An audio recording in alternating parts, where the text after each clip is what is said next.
রাজশাহী শহরে পদধূলি দেবার পর প্রথম কাজ হলো একটি মাথা গোঁজার ঠাঁইয়ের ব্যবস্থা করা, যেখানে নিরাপদে ও কম খরচে রাত্রি যাপন করা যাবে।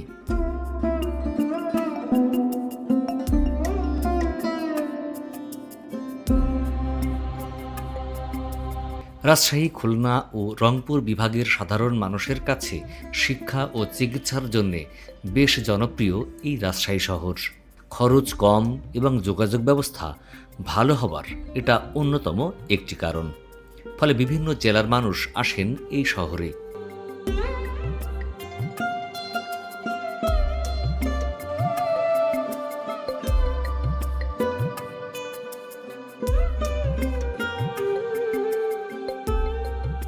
এখানে এসে সবাই চায় কম খরচে একটি হোটেলে থাকতে। আর তাই আজকে আমি নিয়ে যাব এমন একটি হোটেলে যেখানে মাত্র ৩০০ টাকা থেকে শুরু করে ১২০০ টাকার মধ্যে একটি রুম পেতে পারবেন, থাকতে পারবেন নিরাপদে।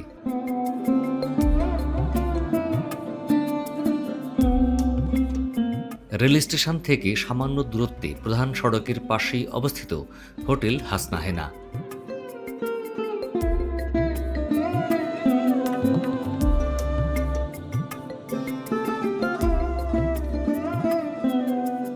তাছাড়া হোটেলটি রেল স্টেশনের খুব কাছেই অবস্থিত, হেঁটে গেলে মাত্র ৫ মিনিটের দূরত্ব।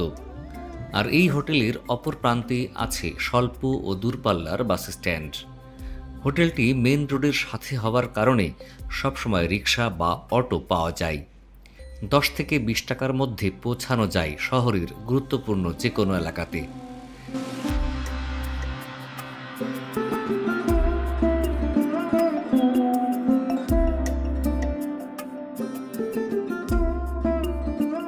হোটেলের পাশেই বা রাস্তার অপর প্রান্তে আছে নানান ধরনের খাবারের দোকান। ৪ তলা বিশিষ্ট হোটেলের সর্বনিম্ন রুম ভাড়া হলো ৩০০ টাকা এবং সর্বোচ্চ রুম ভাড়া ১২০০ টাকা। তবে ১২০০ টাকায় এসি রুম পাবেন।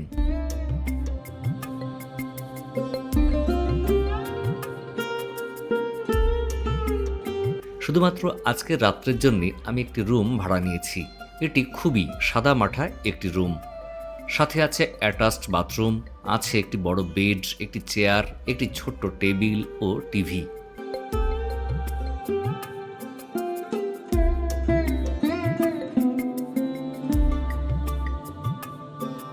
এই রুমের এক রাতের ভাড়া মাত্র ৫০০ টাকা। ঠিক একই ধরনের রুমে যদি অ্যাটাচড বাথরুম না থাকে এবং রুমের বাইরে কমন বাথরুম ব্যবহার করতে হয়, তাহলে ভাড়া পড়বে মাত্র ৩০০ টাকা। তবে রুম ভাড়া নেবার পূর্বে অবশ্যই একটু দামাদামি করে নেবেন। বাথরুমটি মোটামুটি বড়, তবে লো প্যান। পরিচ্ছন্নতার একটু ঘাটতি আছে।